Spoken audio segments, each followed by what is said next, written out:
بینندگان عزیز، تماشابینان ارجمند، برنامه فیضی سحر مستقیما از استودیو تلویزیون و رادیو تنین ادامه دارد و ما تهیه‌گران برنامه بار دیگر فرا رسیدنی باز یک صبح نو رو برایتان عزیزان شاد باش میگویم. دکتر طاهری رو با برنامه فیضی سحر خوش آمدید میگویم. تشکر میگویم که ما رو همه روزه همراهی دارید، با ما هستید و وقتی که ما شما رو دعوت میکنیم رد نمیکنید. ما باوری کامل دارم که بینندگان عزیز و ارجمند ما حتما شما رو همه روز انتظاری میکشند و امروز نیز چون روزهای پیشین با ما یک چند سوالهای خود رو پیشکش میکنند. اینجا علاقه یک نفر با ما دایر السلام علیکم خواهر عزیز پروین خان، صبح جمعه مبارک باشد. میخواستم همون مواد داروگی که دکتر طاهری توصیه دادن از روغن زیتون و ترک عبارت بود، تکرارا گفته میگذاشتند. تشکر برایشان، برای کامیابی ها رو خواهان هستیم. برای حاصل کردن همون روغن میگوییم که ترک آب ترک اول میگذارید، گشته درون اون با روغن میاندازید. اون مقدارم نیم لیتر آب، نیم لیتر آب ترک با 100-200 گرم حسابی میونه روغن زیتون رو بعد میجوشونید. قسمی زیادش که تیار برآمد پخش شد و البته تیار میشد و میتونن استفاده برن یک قاشق 2-3 مرتبه بخورن. بعضی عضوها و مولا دردن نیست میکند، کاری معده روده بهتر میکند. سلامت باشه. تشکر. امروز چون گفتیم که امروز نیست چون روزهای پیشین دایر با گیاه درمانی صحبت خواهیم کرد با شما و همزمان با درباره آن برگ های درختانی که خصوصیت های خود رو دارد. ما که درباره برگ زردالو گفتیم، درباره یکون چند برگ دیگر هم نامبر کردیم. ما امروز میخوام درباره برگ شفتالو، برای اینکه یکی از آمیخته چای‌هایی که ما اختراع کردیم برگ چهارمغز و شفتالو هست. و برگ شفتالو من اول یک مثال میبرم که در روسیه یک مرد با نام الیک با کسلی سرطان گرفتار میشد و یک نفر طبیب خلقی از همین نوشابه تیار کرده میتید بیمار شفا می‌یابد. حالا مدتی زیاده از 10 سال شد که در روسیه یک دارو میبرن با نام الکسین، یعنی ضد بیماری‌های سرطان و بیوسته از همون برگ شفتالو میکنن. و خودم در تجربه کاری وقتی که یک سگ داشتیم یره شد، همین برگ شفتالو ما کوفته چند مرتبه موندم، دومی 3-4 روز به همون زخمان نشدن، یعنی که زخمان هم نیست میکنن. و چیزی که من امروز گفتم که از برگ چهارمغز و شفتالو ما یک چای کردیم، اگر مردم اینو یاد گیرد قریب اکثر خانه‌های آدم‌ها با شفتالو هم هست، چهارمغز هم هست. این برگ‌های خشک کرده آمیخته، مثلا 50 گرم از اینش 50 گرم از وای آمیخته کرده میمونن، یک قاشق کلان گرفته میاندازن، بالاش 200 گرم آب چای تیار میشد. هم برای پیشگیری بیماری‌های جاغر، هم برای کرمرون. برای کرمرون خیلی خصوصی نظارت اکثر آدم‌ها میگن اسکری داشتیم، لیامبولا داشتیم، خیلی بعضی کرم‌های دیگر همین کرم‌ها برآمد. نه که بعضی مردم ما همین 2 روز 3 روز میخورن دیگه عقلاً حساب میونه 10-15 روز خورده استادن، نوشیده استادن در کار. درباره اکن خودی برگ شفتالو اگه گپ زنیم، خیلی مردم میبینید یه کس همینه استفاده نمیکند. برای چی مردم چین بوی شد، یعنی 1.5 میلیارد اهالش قطعه تمام چیزی که در طبیعت میروید استفاده میکنن و حتی قریب 1000 نامگوی چای‌ها دارن. خب اینجا باز یک نفر دیگر ما رو همراهی دارن، با ما نوشتن که سلام علیکم، خیلی شاد هستیم که دکتر طاهری طولی یک هفته می شود که در شهر خوجند قرار دارن. خوش آمدن به خوجند باستانی و من میخواستم دایر با بیماری واریکوز اگر مصلحت یا اینکه داروها طریقه گیاه درمانی باشد آن رو میگفتن، خیلی شاد میگردیدن.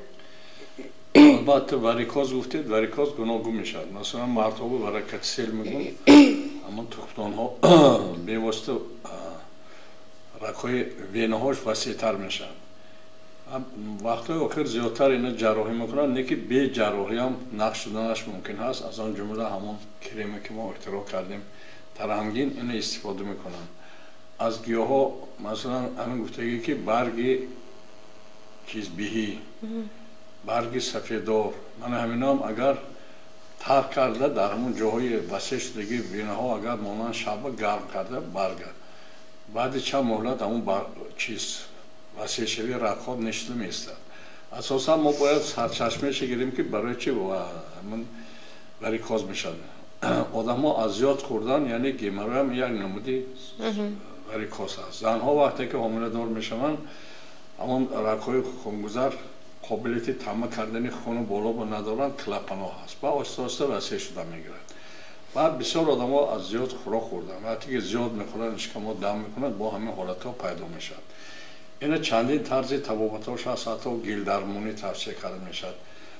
نفت مثلا در باکو نفتالان کرورت همین سلیدا رو گرفته میمونند اول پایه‌های میشونن بعد استفاده میکنن همین هم تاثیر خوب دارد یاردن میکند و در ما البته این کم استفاده میرن مثلا همین باکو مخصوص کرورت هست نفتالان اصلا اون چیزی که نفتی که هست همه استفاده میرن برای میاندر برای همین رشترینی بین استفاده کرده میشود. خب نفری دیگر ما رو همراهی دارند و ما پیامک روانه کردن. السلام علیکم پروین خان، روزی سعیدی جمعه مبارک باشد.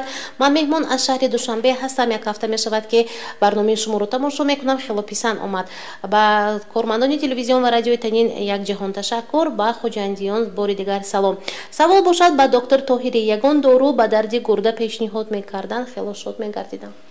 دارو توصیه کنم که گیاهای بهترش گیاه ها رو اگر توصیه بدادید خوبتر بود. دکترهاش ما تعیین میکنن درد گرده بینید که کدام نمودش باشد مثلا پیاتنوک، نیترکسالین، کونیفرون داروهای زیاد هست برای گرده. لیکن از گیاهایی که ما توصیه میکنیم برای گرده تبابت کردن این یکمش راه دوک، چیلبوغون، خوش پالیوی خوش میگود با زبان روسی و آنچه که من گفته بودم یک برآمدی پیشترین با همین چوبکی آلوچی و گیلاس مثلا همین ها هم بعضی آدم ها آب جوش کرده می نوشن بعضی ها گرفته خشک کرده کوفته همین یک قاشق 3 مرتبه استفاده میکنن.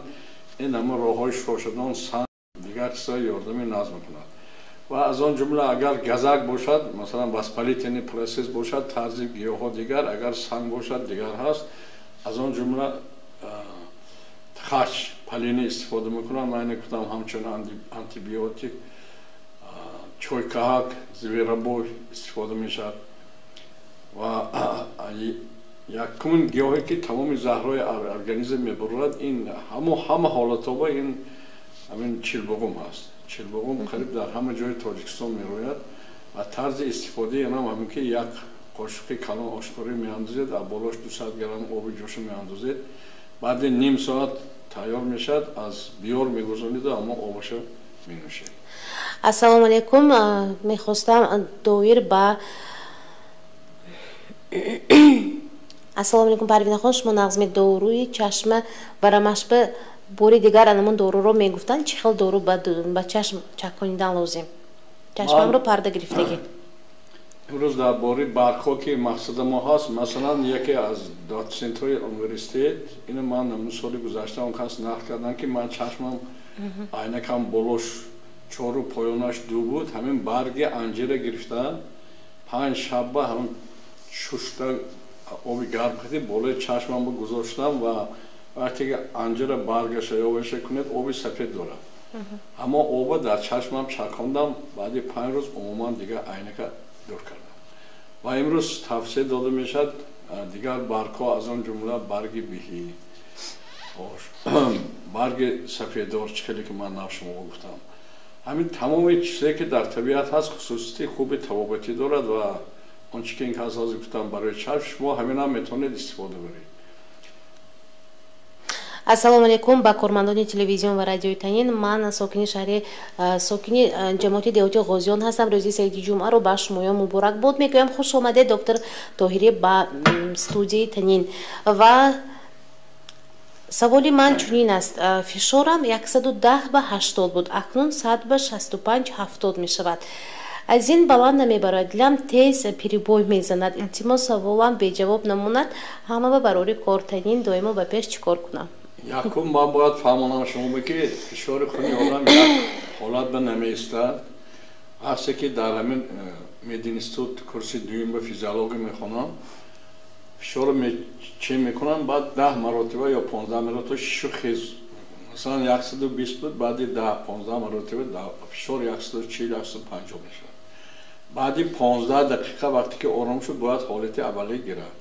آدم‌های ما مثال دعوت میرن میدونن پیش دکتر چه میکنن الکی فشار بلند رو افتاده میشن که من فشار بلندی به گرفتار شدم و وقتی که شما این چیزا عادی میدونید من اونقدر اکثر آدم‌ها فهمیدم که مشق نفس چیزی از همه عادی و بی پول همین نفس چکر میگیرید 10-15 سکند میدارید تماما میبرید دیگه نفس نمیگیرید همین خودش الکی فشار رو پس میکند یا دیگرش من 5-6 مرتبه نفس میگیرید یا بار سر میتید مثلا من در خودم همین تجربه قریب هر روز میگذارم چون که من فشار بلندی دارم و هر شب همین مشقای اجرا میکنم به دارو پس شده